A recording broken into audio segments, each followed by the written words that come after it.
Welcome back into the Vandy Sports Podcast on the 440 Sports Network. I'm your host, Billy Derrick, alongside Joey Dwyer and football contributor Will, back at it here for our second football episode. It's been, about a couple of weeks here.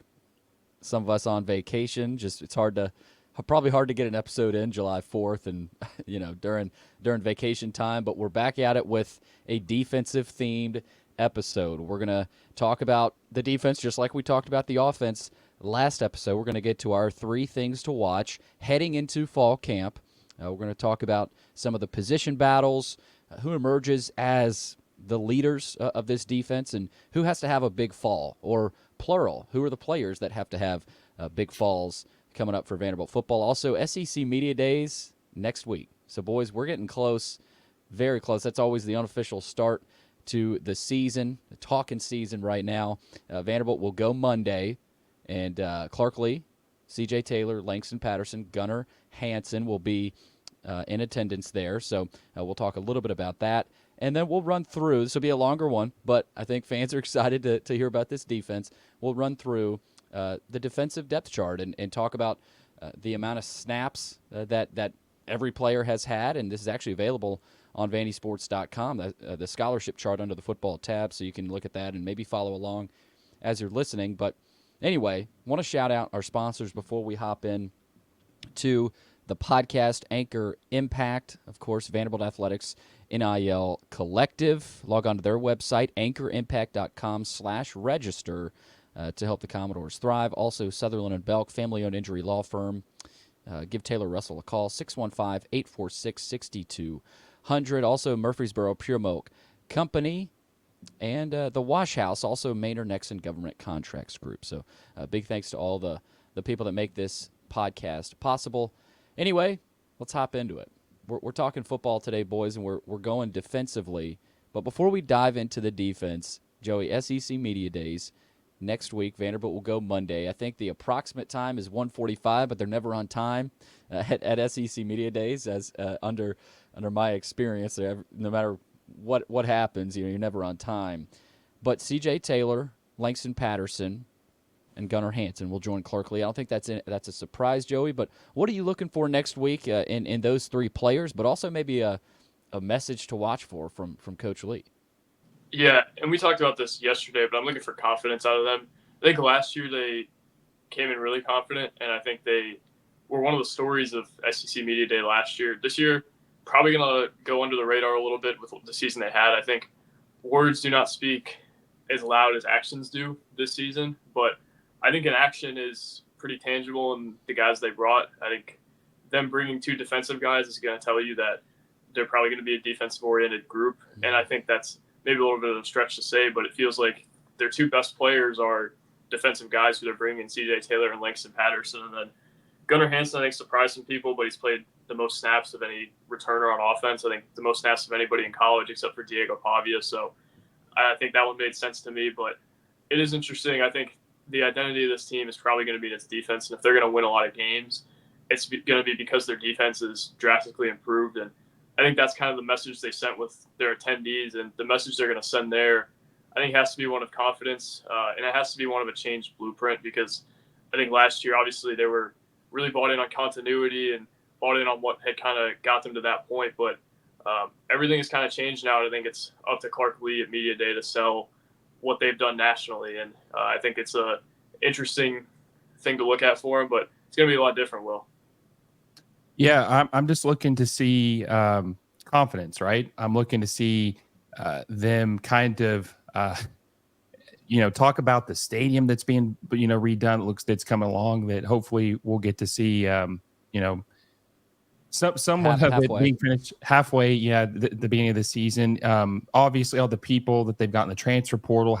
Talk about the new approach that they're taking to build this thing. I just want to see confidence, and I want to see it come down,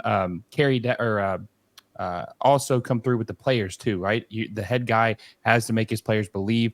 I want to see just the confidence. I want to see just something different, right, that we've seen from other years. I was trying to think about who was there last year at the SEC Media Day. I couldn't really remember. I want to say that, was the Cosmo one of the ones at the Media Day last year? I think it was Shepard, Mahoney, and Barr, right? Yep. Okay, that sounds right. Yeah. So they, really one guy that was an impact player was there last year. Now you have three impact players. You have three starters. You got Hanson, who's likely left tackle. Obviously, C.J. Taylor's moving to safety, and Langston Patterson, who we'll get into later on in the show. These are going to be three very crucial players to the team. You want to see confidence. You want to see the message, and you just want to kind of come out of this feeling good, which you should, right? Media day, there's no games being played. It's all about the messaging.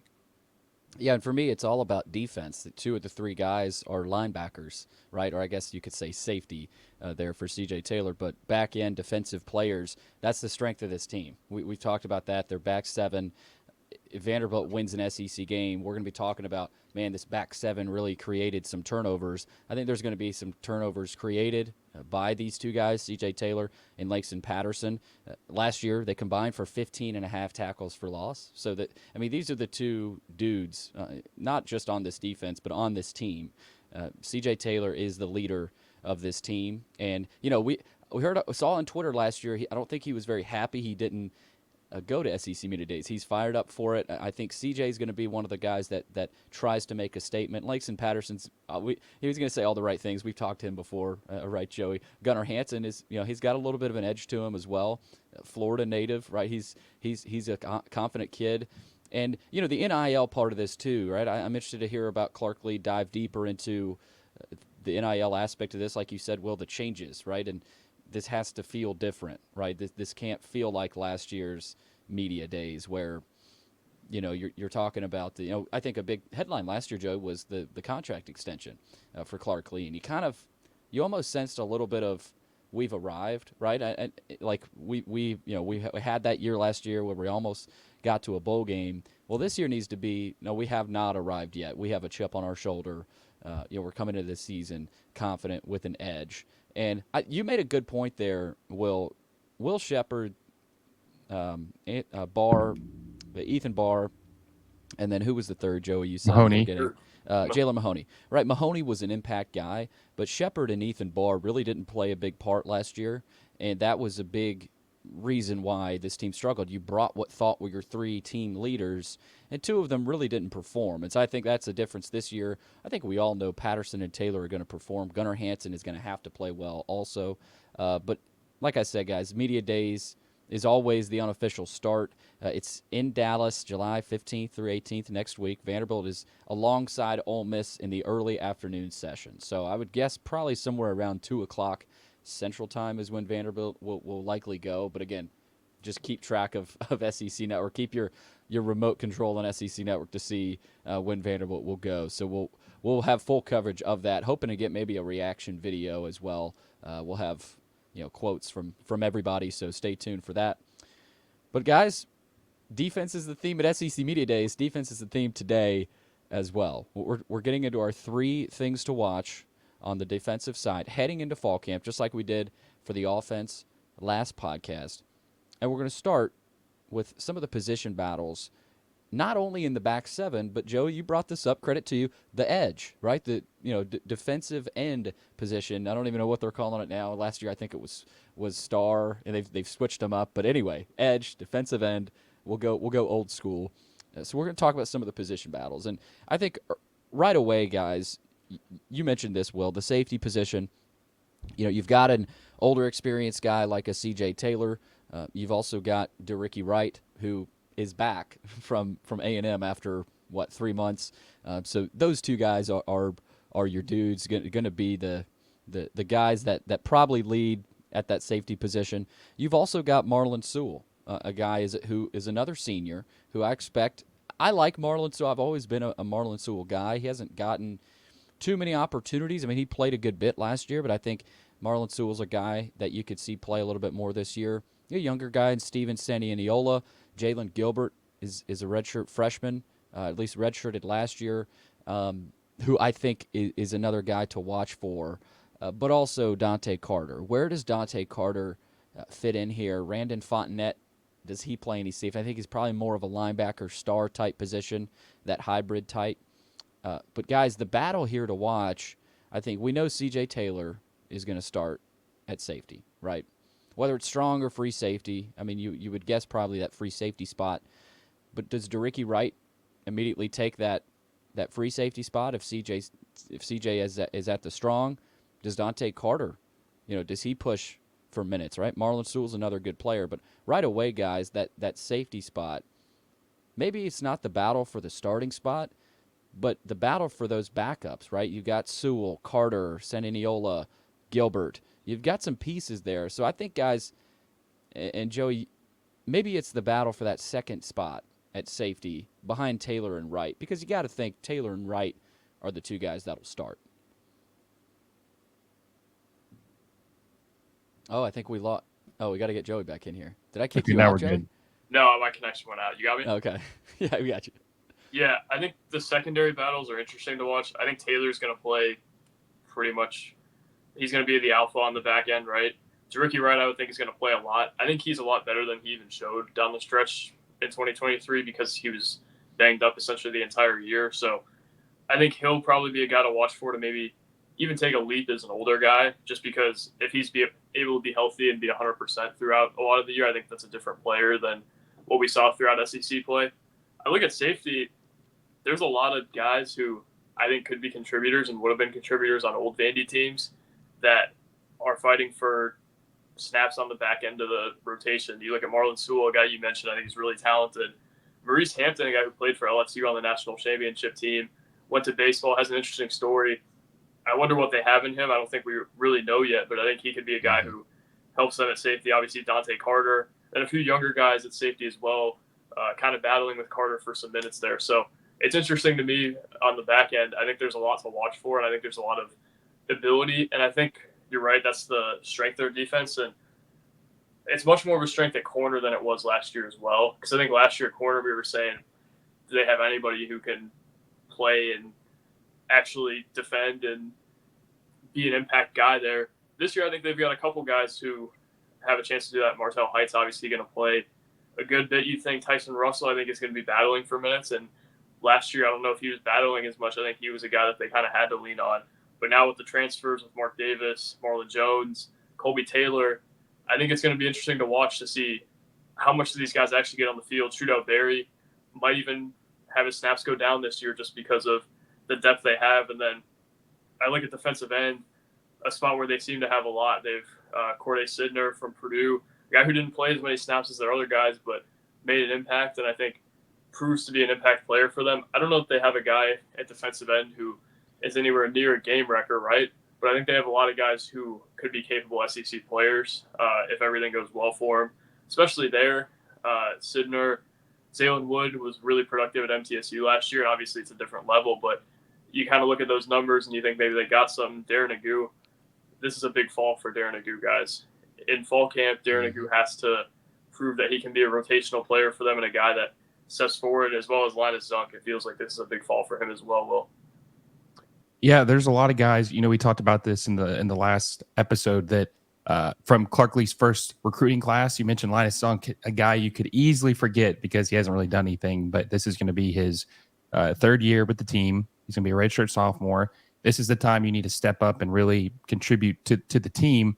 Corner and safety is very interesting, right? There's a lot of depth there, more depth than we've had in years. Thank God we're free of the BJ Anderson, hopefully Tyson Russell curse. Maybe, I don't know. Russell's still on the team, obviously, but we'll see. Colby Taylor, very interesting player, right? Not the traditional Vanderbilt, maybe 6 foot or 5'11" to 6'1". This guy is 6'4". He's long. He's rangy. He's going to be an interesting player to watch. And the secondary just looks so much better, at least on paper, right? Derrick Wright. I really didn't like Derrick Wright at safety because he's so big and he's not really the best moving. I personally think he'd be more effective at that the anchor position. Yeah, that's his size, man. He's like perfect to cover a tight end, right? He's athletic enough to cover a tight end, but I think when you get to the back end, you got those speedy receivers, you can get caught in trouble and maybe be exposed. But Renan Fontenette obviously has that position locked down. That's going to be really nice to see what he can do. He looks like he's going to be a very good player. So you got Carter, you got CJ Taylor back there at safeties. That's very good. Probably the best safety duo we've had as long as I can remember Billy. I mean, that's about as good as it gets. Colby Taylor on one side, preferably starting at corner, and then you probably have Martell Hyde on the other side, and then that third spot's up for grabs right now. I don't really know who's going to play the slot corner. Joey had mentioned the pass rush, Corday Sidner and Darren Agu and Zaylen Woods.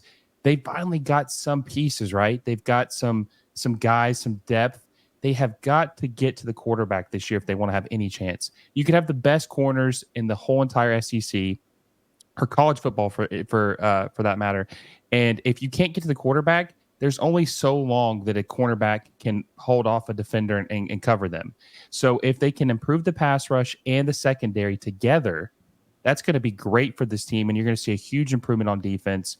And I think we're already, I mean, it's funny, guys. It's like everything across the board on defense is improved. The players have improved. The scheme is going to improve. The depth is improved.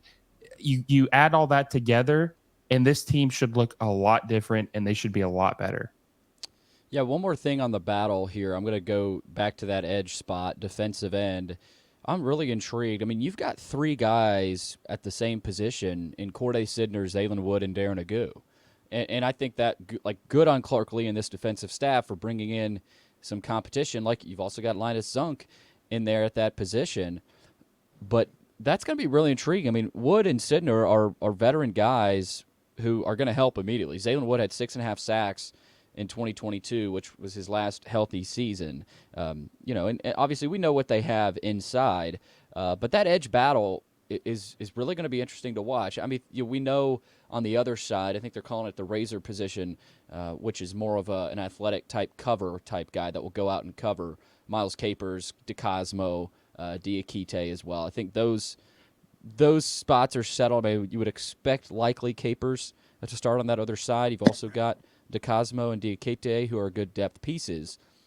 But, guys, I'm really intrigued. Sidner and Wood, do they overtake sort of that spot that Darren Agu? Because Darren Agu really didn't perform the way I think fans expected last year. I mean, I think you hoped for at least a few sacks potentially from Darren Agu, and maybe that's not on him totally. Maybe bringing in more depth for him helps. But this is a huge fall for him. I'm really looking forward to that edge battle. Sidner, Wood, Agu, or is it really kind of a mix of all three, and they all have solid years for Vanderbilt? I think that's going to be really interesting to watch.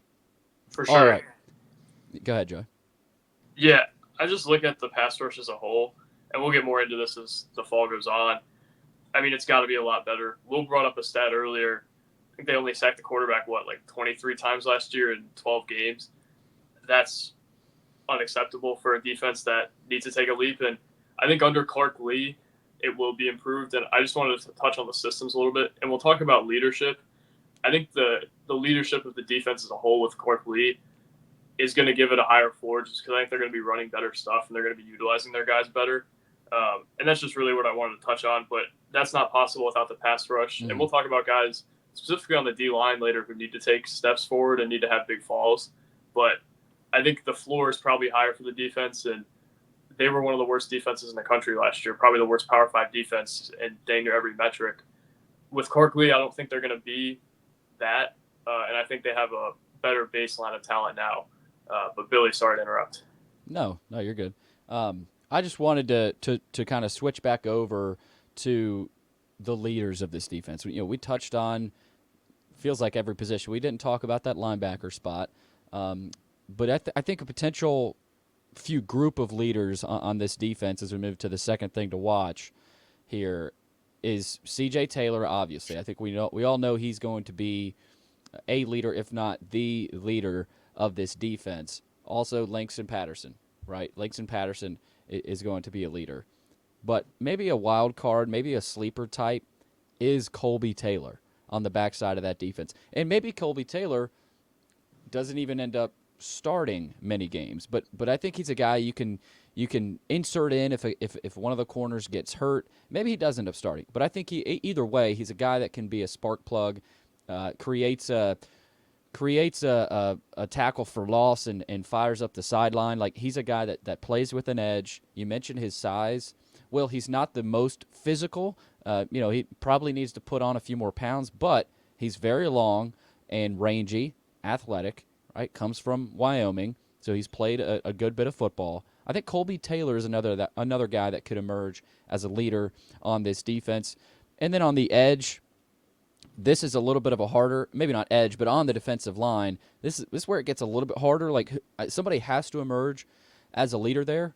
But I think Corday Sidner, and to no surprise, guys, I'm talking about a couple of transfers being leaders of this defense potentially. Got a chance to talk to him after one of the spring scrimmages, and kind of like a Colby Taylor, a guy that has a lot of energy, plays with a chip on his shoulder. He's excited to be here and has added a fire to this defense that they absolutely needed, just like some of the coaches we talked about with Jerry Kill. And so I think Taylor and Sidner, Joey, are a couple of guys to watch as transfers that could potentially be leaders. But we all know C.J. Taylor and Langston Patterson are also going to be some of the leaders on this defense. Yeah, and I think a lot of it is their voices. Sidner and Taylor, I think both have really good voices that they can use. I think some of their transfer DBs, like Davis as well, have good voices. So I wonder if they kind of turn to some of those guys. But I like that you said that. And I think a lot of leading also comes by leading by example. I talked to Mark Byington about A.J. Hogarth a few weeks ago and his leadership, and he said a lot of his leadership is going to be done by how he sets the tone on the court and kind of his mindset. And I think that will be pretty applicable to the Vandy defense as well. I think a guy can really step up as a leader if he starts making plays. And Vandy's got two guys right now who, on the defense, I think are known, real, legitimate playmaker threats, Langston Patterson and C.J. Taylor. And also, I wonder, we'll talk about this throughout the fall, how much does C.J. Taylor get his fingerprints on the game being farther from the line of scrimmage? That's another little question I have. I think he'll obviously make an impact, but I wonder how he makes that adjustment. But I think another guy's got to step up and be a playmaker, right? You look at so much talent on the back end. You look at Brandon Fontenette, he can really come down and hit, really good athlete, but hasn't quite proven it yet. Derrick Wright, we know what he can be, but he's got to do it for a full season again, right? And again, that's another guy I think could be a leader for them as well. I think they like his personality. They like what he brings. And I don't think they would have taken him back. Clark Lea has talked about that. I think they wanted to bring him back because of his teammates and because of the way they felt about him. So that's another guy I kind of pinpoint. But somebody's got to step up and not only be a leader with their voice, but be a leader with setting the tone on the field. And I think they've really lacked that in the past because I think a lot of their leaders, like Will mentioned earlier, you look at last season, the guys who were their captains defensively and the guys who we talked to after the game and the guys who were supposed to be their guys, their older guys, those guys were not the guys leading them in production. And I think if somebody can step up and prove himself as a playmaker, I look at a guy like Prince Colley who has all the tools in the world. And it feels like there's 5 guys like that on their defense who have a ton of tools but haven't quite put it all together yet. Well, if one of those guys can take a step forward and become an actual playmaker, I think their leadership could come right with it. Yeah, and one thing that I want to mention too that's important to this is, last year there was a lot of what ifs, right? What was the issue with the production and the players not living up to expectations, right? Coming off that 5-7 season, obviously the 2-10 season was a huge disappointment. One thing that I'm really interested in seeing, guys, is I'm interested in seeing what Robert Steiner does in his program to get this defensive line beefed up, looking different, right? Because I was having a conversation with a friend and I was like, was it the coaching more or was it the strength program more of why we couldn't get a pass rush? And my friend was like, well, it's probably a little bit of both, but I'm curious, maybe it was the strength coach, maybe the strength program, maybe they just weren't getting these guys ready to go on the SEC level. And, everything we've seen, Joey and Billy, is that Robert Steiner is a different dude. He's different. Like, this is completely different than the regime of Oregon and what he was doing. And I want to see what Agu looks like after 6-7 months in the Steiner program. And Zaylen Woods was already a beefy dude, right? He was already kind of like a bowling ball. But one player that I'm really excited to see after he gets a full, 6-7 months into that program is Utaha or Utaha, however you pronounce his name. Wataha. Dude, 6'7", 300 pounds. Imagine what he's going to look like when he's actually in good physical shape and completely, gets rid of some of the fat and fully indulged into the Steiner program. That guy could be an absolute game wrecker. 6'7", 300 pounds. crazy, almost Kevin Durant level wingspan. I mean, he's insane. That's the kind of players I want to see. And Langston Patterson. Langston Patterson looks like he came out of a lab. He looks jacked out of his mind. So does Prince Colley. I'm excited to see what these players look like under like a more modern strength program. See how that impacts the team, because what was happening last time, guys, was not working, right? So you got the improved coaching, you got the better strength program, you got the depth. There's not really any excuses on that level. Now it's just about having those players step up to the next level and contribute. And I'm really excited about Prince Colley. From what I've heard, he was killing it in the spring camp. He looked really good. Someone told me he was arguably their best defensive player a lot of days in the spring camp. So I'm really excited to see what he can do. He's a native of Tennessee. He's only like 20 years old, maybe 21 now. He's barely played any football. He has 2 years of eligibility left. And I think he could be a real X factor for this defense this year. Yeah, that playing linebacker, there's some linebackers there to talk about, right? And I think that's a good thing. We know what they've got at linebacker, right? They know what they have. They love what they have. So there's not a ton. It's not like there's a ton of storylines coming out of that room. We know that's probably the strongest position on this team, and we know about the back, the back four there with a couple of safeties, couple of corners. But you got to have a couple, 3 guys step up on the D line. You have to. You just really didn't see that last year. And who is going to be that leader? Maybe it is Wataha.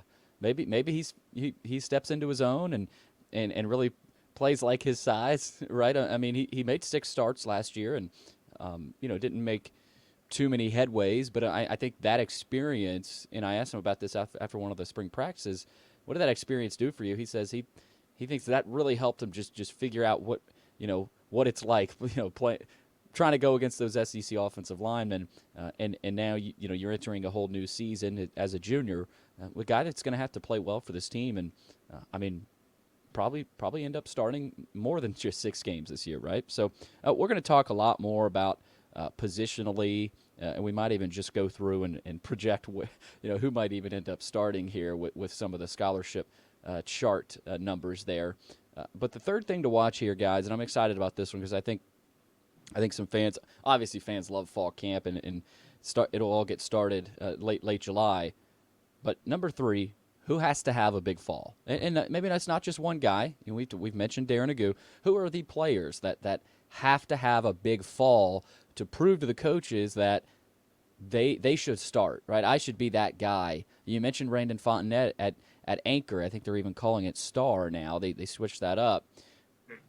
Brandon Fontenette, does he step up and be that guy, right? That's what the fall is for, right? Does Jeffrey Ugo play a little bit better in the fall? Does he end up starting against Virginia Tech? I think that's an interesting one. But number 1, I think we all agree Darren Agu has to have a big fall. But another guy for me that has to have a big fall are a couple of transfer corners. And I say this because they have to have better cornerback play, guys. I mean, that is such a huge key this year, and it doesn't have to be a whole lot, but it just seems a little bit better, right? And you felt bad for guys like Height and Berry who were kind of thrown into the fire.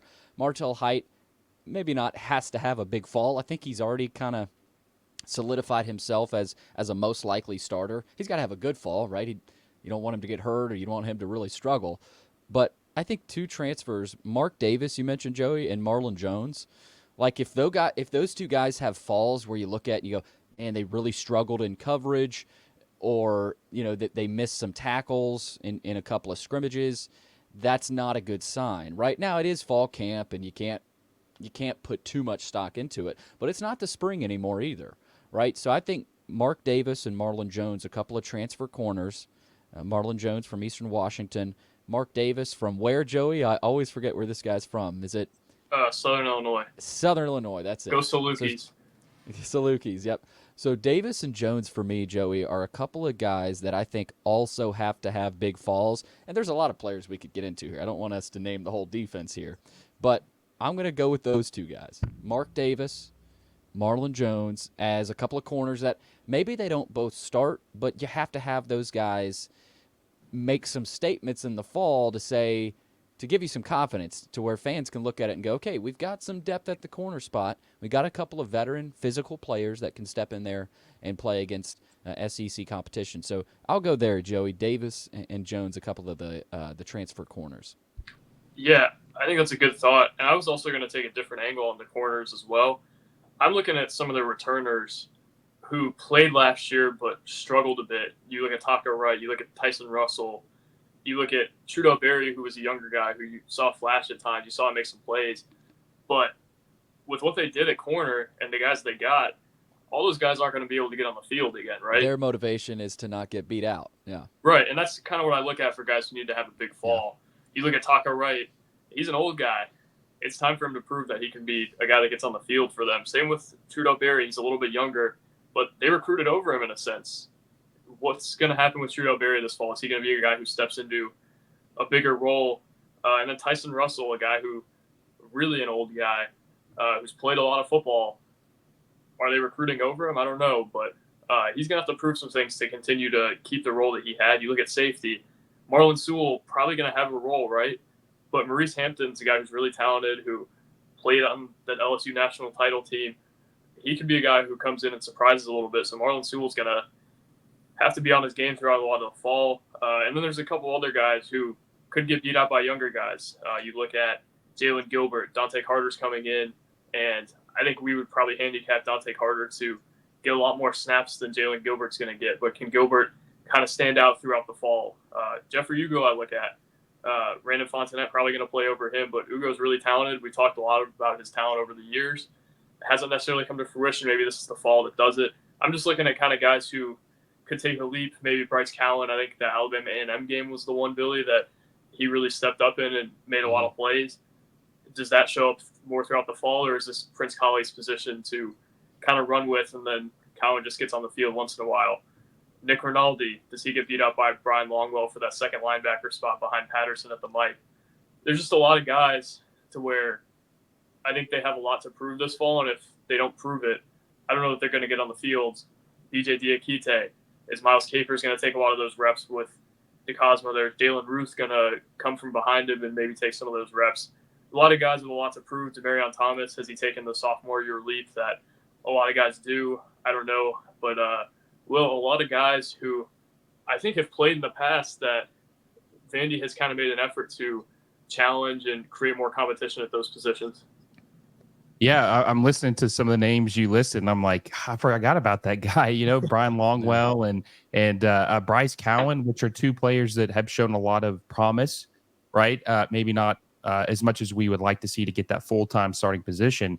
But guys, there is just so much depth, and it's not bad depth. There are good players on this team. And just playing the numbers game, right? You just say you have 4 quality starting linebackers, Joey. You've got Longwell, you've got Cowan, you've got Patterson, you've got Colley. The chances are 2 of those guys are going to be really good. You're not putting yourself in a box where you only have 2 guys, and if one of them's bad, you're in trouble, right?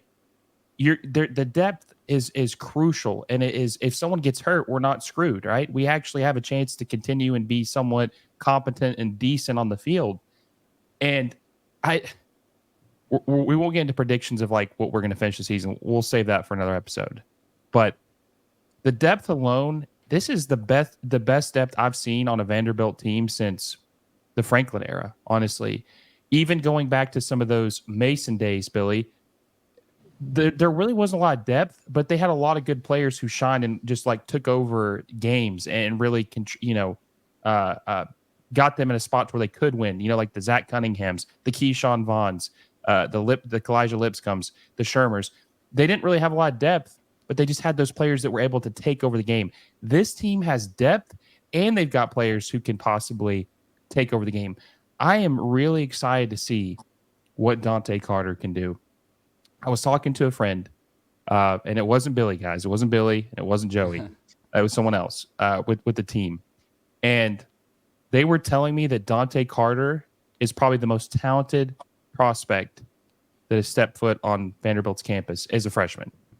I'm not saying he's going to be the best player we ever had, but they said coming in as a true freshman, he is the most talented prospect this team has ever had since he's been watching. And I was like, man, that is not a guy you see every day, right? That's not the guys that we normally get. But you add the depth and you add the talent like that, and this is just gonna it's gonna be a completely revitalized defense. It's gonna be completely different. And we haven't even touched on this really, right?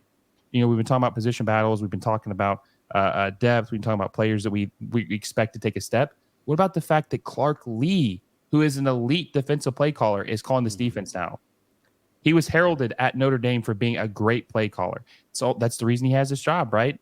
Well, he's alumni too, right? So obviously that probably played in his favor somewhat, to help him out with the job that, Vanderbilt knowing who he was. But he's an elite defensive play caller. Some would say top 10 when he was at Notre Dame. And you just tie that all in together. I'll be nice. Nick Howell was very disappointing. That's what I'll say. He was very disappointing. Could say a lot more. He was very disappointing. And you add a better scheme in this depth, and it's just going to be so much fun to watch. It really is. Yeah, it's going to be very fun to watch.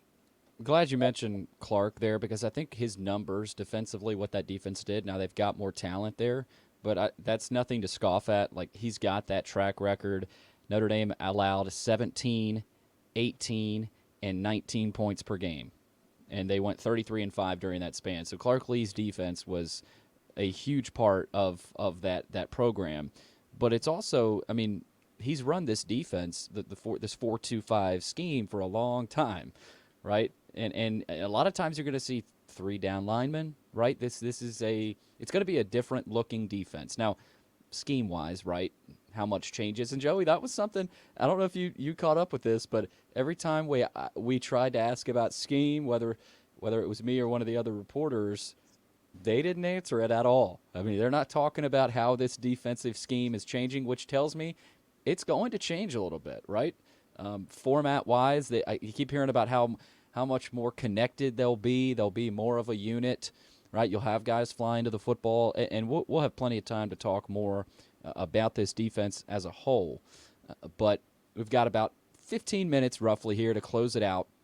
And Joey, you brought up this idea to basically run through every defensive position and basically run through how many snaps, not every player, but the the leader, and what do you guys think about predicting here? Predicting who ends up starting here at each of these positions, and we'll provide a lot of the context here. And again, if you want to follow along on the site, just go to vanderbilt.rivals.com, vandysports.com, however you find it. Click the football tab, scholarship chart, and it shows every defensive player how many snaps they've got. So let's hop into it here for the second final part of this podcast. We're going to start defensive line, interior 3-tech. Devin Lee, 484 snaps right there. So right away, that's a good indication Devin Lee will likely start at that position. But you've also got Christian James, 275 snaps. Bradley Mann, 263 snaps. Would we all agree Devin Lee will likely start there? Yeah, I think Christian James is an interesting one too because he missed a lot of the year last year with an injury. So again, a big fall for him just to kind of see what they have there as well. Although I think he is pretty firmly in the mix unless one of those freshmen is a real factor. Well, I actually think that Devin Lee is kind of one of these players that's his back's against the wall. Last year was not a very good season for him. 2022 was a good season. He's one of those players, guys, where you could say, was it the scheme? Was it the conditioning? Was it the coach? I don't know. But he didn't have a good season last year. He got hurt a lot. That's been a running issue with him. I look for Bradley Mann to take that spot because of his size. He's like 6'4". I think he's close to 300 pounds now. I think that they need the size, the length. And Bradley Mann is a redshirt sophomore. He had some good snaps last year, right? There was a couple flashes where he looked really good. I've heard that he looks good in camp this year. Like in the spring, he looked pretty good. I would love to see Bradley Mann take the spot. I think he will. I think that he's going to push Devin Lee for that starting spot at the interior 3-tech. And I don't know. I think Devin Lee's got a lot of pressure on him. I just don't think don't have a lot of confidence in it. I was just going to bring Bradley Mann up. He's 6'6", 281 pounds. He's a junior now. You look at him, he's one of the bigger D linemen they have, just physicality, size-wise. That'll be an interesting spot. Right away, you think Devin Lee, but as soon as you say that, you've also got Mann and then James there, who, of course, was hurt last year. But I'll stick with Lee and with Mann getting getting a lot of playing time. All right, interior nose. Issa Wataha, leader in the clubhouse, 238 snaps last year. Not a huge number, but he did start 6 games. You've also got Demarion Thomas back there, who actually had about 100 snaps last year. Ted Gregor, a guy who's maybe more of a work in progress. But Issa Wataha, I think, has to be the guy there, Joey. Yeah, and he's got to take a step forward. I think he's one of the more talented guys on the line, and if he can be a guy who stays healthy and makes more of an impact, that could really pay dividends for them. I thought for a lot of the last year, at times he looked like their best pass rusher eye test wise, although it wasn't production based. But man, if he takes another step, they could really benefit from that. Obviously, he's a guy who has all the tools in the world, but if he can take a step forward, and I think Demarion Thomas could take one as well. Obviously, the sophomore leap, he did some good things last fall as a freshman, but I think that's a position where I don't know that there's going to be a whole lot of fluctuation throughout the fall, but I think you're watching it just to see, has anyone really taken a step forward? Yeah, I think Wataha is definitely going to be. I would actually say, Joey. We'll talk about defensive ends here in a minute, but I would actually say that he's probably my. I'm most excited to see him on the line just because of his size and physicality. After to see what he can do in this scheme and this strength program. I honestly just I haven't heard a lot of good things about Ted Gregor. I haven't heard a lot of good things about him. Heard he's really struggled and.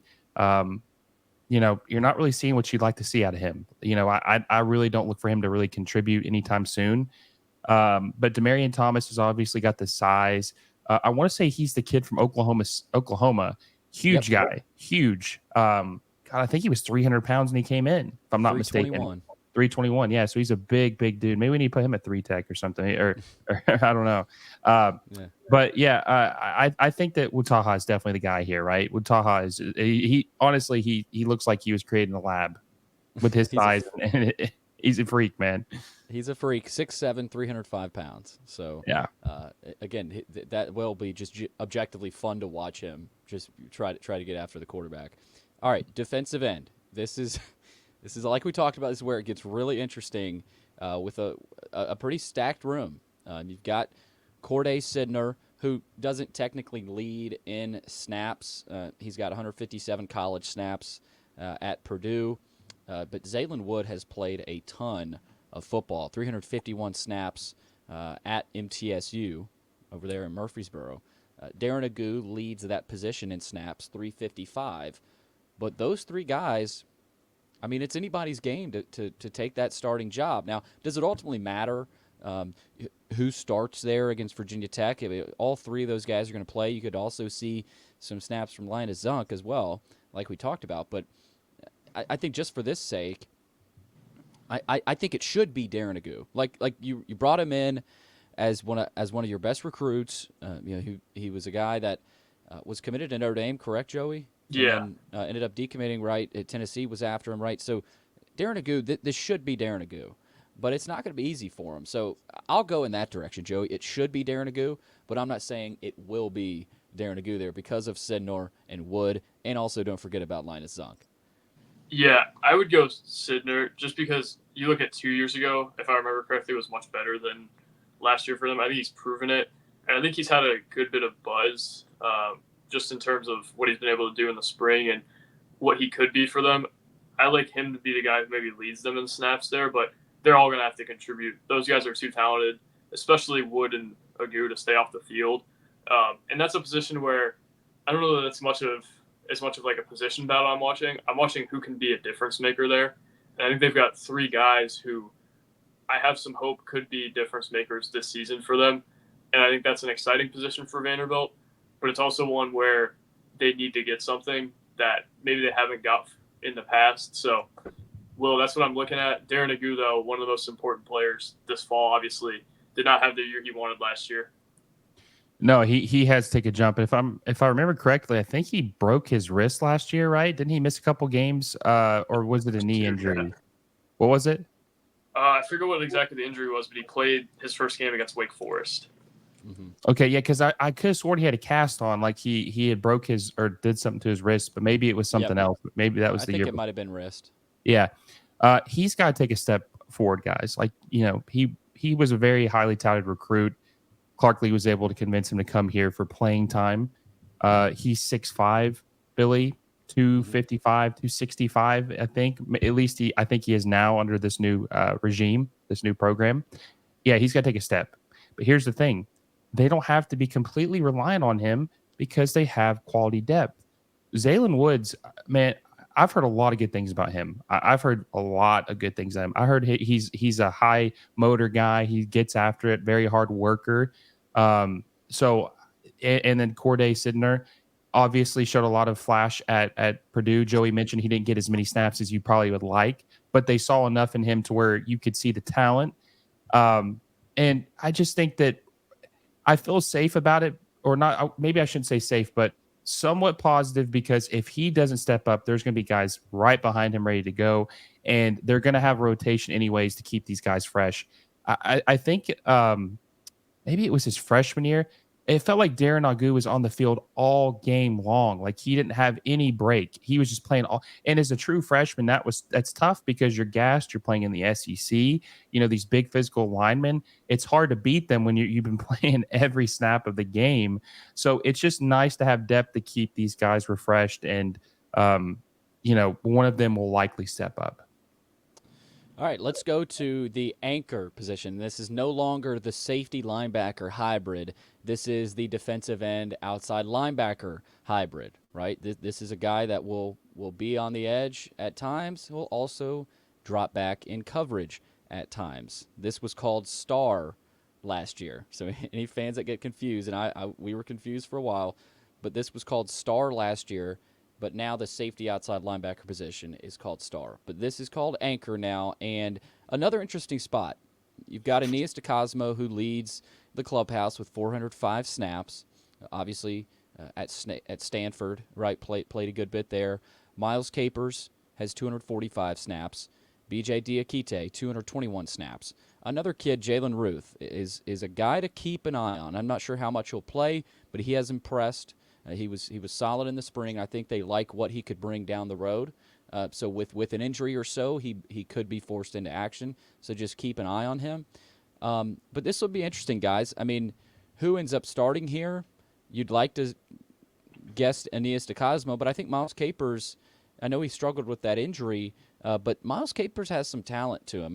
He's a versatile guy, and he's in the spring, he almost looked more athletic, maybe a little bit leaner to drop back in coverage and maybe play better against a tight end than they have before at that position. Also, B.J. Diakite, who flashed at times last year. I'm going to go DeCosmo here just because of his experience, his knowledge of that position and the defense as a whole. But Capers and Diakite, it's two similar types and two similar builds there. Is, again, like Will said, Joey, great depth to have. Yeah, I really like DeCosmo. I think he made a little bit more of an impact than people thought last year, although obviously not a huge impact with only 2.5 sacks and 1 forced fumble, but did flash at times. I think that'll be a guy that they aren't going to have be a superstar or an all-SEC guy, but he'll be in the lineup pretty consistently, I would think, and we'll probably make a play here or there. The other two guys I think have high ceilings, but I would go with DeCosmo now, and I also think Mason Carter is one worth mentioning. Not necessarily that he'll play a whole lot this year, but they do really like him, Will. Yeah, I actually like Diakite the most. DeCosmo, he was a little disappointing for me last year, but that also goes to like what the scheme and the players around him. I don't know how much that impacted what he did. But if you remember Diakite, when he played his freshman year, nobody expected him to contribute, Billy. He was like 210 pounds. He's 6'3", true freshman. He got on the field, and at times he looked like he was their best player as a true freshman. He looked really good. I was like, man, him and he went to the same high school as Vanderbilt legend Zach Cunningham, Pinson Valley in Alabama. Mm-hmm. So I was like, man, is this going to be like the second coming? Are we going to get another Pinson Valley legend at Vanderbilt? And you thought, well, he'll add some more weight. He might improve, or he's going to take a step because it's his second year. He'll add some weight. Things will be better. Then he was hurt all last season, right? He didn't play at all, or if he did, it was very, very, very little. And this is a big season for him. He's a true junior, and he's got to take a step. This is now or never, right? I'm looking for him. He's got the higher ceiling than DeCosmo. I'm looking for him to take that spot and never look back. That's what I'm looking for. All right, let's go to linebacker, a spot that I don't think there's a ton of debates that'll be going on, heading into this season. Who will hold those spots? Not saying fall camp won't be intriguing to watch at that position, but I'm pretty confident in saying Langston Patterson is going to start at the Mike, which is the middle linebacker. 347 snaps in his career so far, which is a pretty impressive number as a junior. Hasn't even played his third year yet. Brian Longwell right behind him. Right, those two guys, maybe not interchangeable, but anytime Patterson needs a blow, Longwell get in the game, right? And that's such a weapon to have. And Longwell, two local kids too, that played at local private schools who are smart guys, know the defense, know exactly what Clark Lea wants to do. But like you talked about, Joey, Nick Rinaldi is another guy that is athletic, right? He's still new to football. He was a lacrosse player in high school, but has gotten bigger. He's athletic. Not sure how much he'll be able to play with Patterson and Longwell in front of him, but he'll see some time, definitely, because you in fourth quarters, guys, it's tough to it's hard to hang in there. You might have to throw a Rinaldi in there at times. So that's at the Mike. I'll go ahead, guys. Langston Patterson likely going to start. I mean, he's at media days. I don't think there's much discussion there. At the will, the weak side linebacker, right? And the weak side linebacker is a guy that, preventing that weak side. So the strong side of a formation, that's where likely, Langston Patterson is going to be. But on the back side, whether it's a reverse or, who's going to be there to make the play? Prince Kollie, right? Prince Kollie has no snaps in his college career, which is a little bit of a concern, right? I mean, he hasn't played at any level of college football. Well, not last year. He played at Notre Dame. Okay, so this doesn't include prior stops? I don't believe so. Because I remember he blocked a kick. I thought for the transfers, like Sidner and Wood, they included their previous stops. But anyway. They did. I think they just got it wrong. Kollie did play a couple snaps on special teams at Notre Dame. Okay. So either way, hasn't played a ton of football. Bryce Cowan also there at the weak side linebacker. But that's the battle there. I mean, I still think Kollie, like, everything goes well. You would like to see Kollie start, but Bryce Cowan showed some flashes last year, guys. And Joey, especially that Auburn game, had the pick six. And so whether it's Kollie or Cowan, I don't think there's much to be worried about at either linebacker spot. Yeah, I'm looking for Prince Kollie to have a big fall like he did this spring and really run away with it. I think Cowan's going to play, but Kollie, I think, could be a guy that really takes a step forward and becomes a guy that's a real playmaker for them. And that's really what I'm looking for out of him. Not necessarily that he's going to start, but that he's going to start and make an impact. And that would be a huge boost for them, Will. Yeah, and another thing, too, that we're not talking about, very nice guy, but Ethan Barr he got exposed a lot of times in coverage, right? He just wasn't quick enough to cover some of these tight ends or catch up to some of these receivers or the running backs. This team has more speed. Kollie and Patterson are fast enough to cover tight ends, to catch up to backs. They're good. That is going to be a huge improvement. Like you said, Billy, Langston Patterson's penciled in. Brian Longwell, very solid backup. Was impressed with him as a true freshman. Prince Kollie, from everything I heard, another guy that had a great spring practice. Looked like a man amongst boys is what someone told me at one point in one of his practices. I mean, he was just completely dominating and having his way. And then Bryce Cowan is that guy, Joey, that everybody always says is this guy has got all the talent in the world. He just, he could be one of the best players Vanderbilt's ever had. But we just haven't seen it all come together. And I'm trying to think of that. Who was that recruit we had in 22, Billy, that was like the highest rated recruit we had in the Clark Lea era?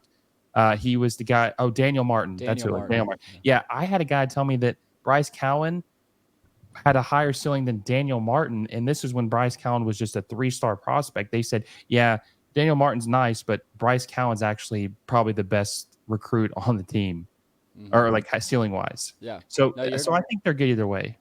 Yeah, you could have some hurt feelings potentially at the linebacker spot, but not a bad problem to have. No. So definitely going to be interesting. All right, let's rumble through here. to finish out the defensive back position. Start with the safeties, C.J. Taylor and Derrick Wright. Those are the two guys, for me, at least in my opinion. Taylor, 506 snaps so far in his career. We've talked about the guys they have. Marlon Sewell, Maurice Hampton, I'm glad you mentioned him earlier, Joey. Dante Carter will factor in. Sandy Neola, really excited about him, actually. I want to shout out to him. He looked good in the spring, but I think we can all agree Taylor and Wright, correct? Yeah, and Carter will be a rotational piece for them as well. He's going to play a good bit, I would think, even if he's not starting. Yeah. Yeah, I think Carter will be the starter by halfway through the season. I think he'll be starting halfway through. I might agree with you there. Cornerback, Martell Height, a leader in the clubhouse at one of the spots. Right, Marlon Jones actually leads in snaps, which is a crazy number here, 679 snaps in his career. Of course, coming over from Eastern Washington. Martell Height has 510 snaps as a freshman. That's a lot, right? Started just about every game. Struggled a little bit right at times, but he's a freshman, and you're playing at Vanderbilt under a Nick Howell scheme, right? So I look for Martell Height to take a big jump. How much did Tyson Russell play will be interesting. Mark Davis as well. We've talked about that. But, guys, I'll say, and this is where the debate is at the corner spot, I think. Martell Height will start at one of them. I'm going to go, and maybe not at the beginning of the season, but I'm going to go Colby Taylor ends up starting by the end of the season. Some games. I think obviously Marlon Jones is a really good player and you're excited about him, but do not sleep on Colby Taylor. So I'll kind of go against the grain there a little bit. I think the main guys who are going to contribute for them are going to be Martell Height and the transfers, and then Russell and Barry are going to contribute a little bit. But I think in a perfect world, those transfers are what they think they are and step into pretty significant roles. I mean, if you want to succeed in the SEC, you've got to have legitimate SEC corners, and I don't think they had that for a lot of last year. So running back, kind of the same group, I don't know that necessarily solves the problem that they had in the secondary. I have some optimism that between the safeties they have and between the corners they have, that they'll be able to take a step forward there. We've just got to see it in camp. I think two of the more interesting players to see kind of what they have are Davis and Jones, just because those are guys who really succeeded at lower levels. Now it's time for them to prove it in the SEC. And if they can, I think they're a completely different team on the back end than they were last year. And then, again, you look at safety. If C.J. Taylor can still get his fingerprints on the game, which I expect him to, if Derrick Wright is more of the player from the first couple weeks of the season than the last, they're better. If Dante Carter's an impact freshman, they're better. So, well, I think there's a lot kind of still up in the air in the secondary, but this time last year we were kind of panicking about what the secondary would be. I don't really feel that anymore. No, I'm looking for Martell Height to take a big step. It's hard to play corner in the SEC as a true freshman. I think he did pretty well at most times. Obviously, there was a couple hiccups, but he's a true freshman. What do you expect, right? Some of the teams he's playing is insane. I think he's going to take a big step. I'm really excited about Marlon Jones. I've heard a lot of good things about him from Eastern Washington. Colby Taylor, we talked about this earlier. He's got the length, the size. I think he's going to be a difference maker. But yeah, it's the key word. The word of the episode is depth, depth, depth, right? That's what they have. And if someone can't do the job, they've got someone ready to go who can. That's the key. That's what you have to have in the SEC. All right, before we close out, one more question. We'll go around the room, about a 30-second to a minute long answer. What's the one thing that has to happen for this defense, whether it's a stat, like a turnover margin, interception, forced fumbles, like what is the one thing this defense has to do in your mind to push this team to where they want to go, right? If we're looking back at this season, man, this defense did that. That's why they got to 5 wins, right? Or I don't know that this team gets to a bowl game, but if for some reason they do, this defense makes some things happen. I'll start. For me, the turnover margin is positive instead of negative, right? They were -3 last year in the turnover margin. That was tied for 90th in the country. That's not going to get it done in the SEC. Last year they were +0, right? So not plus, really plus territory. Oregon, or negative, that was tied for 66th in 2022, rather. Get at least back into that +0. I think you might even need to be +1 at least, Joey, right? You have to be impacting the game defensively through turnovers. So I'll say the turnover margin has to be in plus territory. Yeah, I think there's a lot of things that we could pinpoint considering what we saw last year, which was obviously not good enough to be a successful SEC team. I think they were second in the country, or second to last in the country in yards given up per game. Obviously, that can't happen again. And I think I pinpoint explosives, and that's what Clark Lea talked about a lot last year. They gave up way too many explosives. You look at the big play tracker on the stat broadcast, and Vanderbilt's got like 3, and whoever they're playing normally had like 10 or 15 of those. They have to make teams earn it a little bit more than they did last year. Actually, a lot of bit more than they did last year. They had playmakers. They had guys make plays. They actually forced more turnovers than I would have expected them to with the personnel they had. But it just didn't matter because they gave up so many huge plays. And I remember the Wake Forest game, Billy. That's not a super explosive offense. But if you try to shut down the pass and Vanderbilt hones in on that, a team's just able to run it all over the place on them last year. And then if they tried to hone in on the run, which I think they did against maybe Auburn threw for their biggest passing day of the year last year in that game, if I remember correctly. So it's all about explosive plays and limiting that. And maybe the length and athleticism will help and the D lineman will help. That has to be so much better than it was last year, Will. Yeah, they just have to be more organized, and they have to limit, like you said, Joey, the big plays, the explosive plays. It felt like every game they played, they were giving up play after play after play. If I'm not mistaken, that was like to their detriment in the UNLV game, right? Mm-hmm. Not besides the AJ Swan turnover machine that we saw in that game, right? But yeah, they just have to limit. Now, they're going to give up some big plays, right? You're playing Georgia, you're playing Tennessee, you're playing all these big programs. It's going to happen. You just have to limit it. You can't be giving up big plays every single drive. It's got to be only a couple times a game, if at all. If they can limit the big plays, play more organized, show their depth, I think we're going to be looking pretty good, guys. I think it's going to look a lot better. Objectively, this defense should be fun, at least to watch, right? I mean, you should see some turnovers. This is going to be a better product than last year. It's going to be better than the offense, and I think a good indication that the defense will be better than the offense is the length of these 2 first episodes. Our offensive podcast was 45 minutes.